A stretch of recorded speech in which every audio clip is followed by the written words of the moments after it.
yaşamamıştım ki, ne bilirdim böyle yanarım o zaman. Senin kadar güzelini hiç sevmemiştim ki, güzel sevmek ne zormuş anladım o zaman. Geceler, kara geceler, gözlerinde saklıydı. Çok sevme üzülürsün diyenler çok haklıydı. Ey kalbim, yazık sana, gittin de kime bağlandın? Ey kalbim, yazık sana,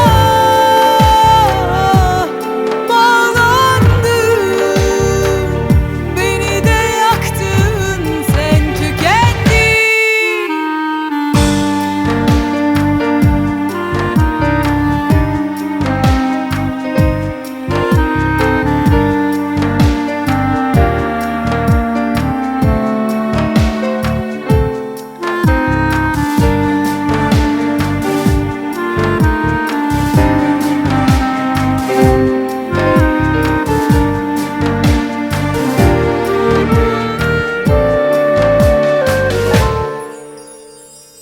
Ben böyle bir sevdayı hiç yaşamamıştım ki, ne bilirdim böyle yanarım o zaman.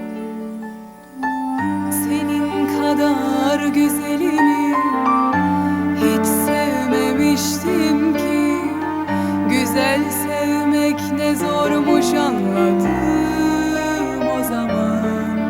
Geceler, kara geceler, gözlerinde saklıydı. Çok sevme üzülürsün diyenler çok haklı.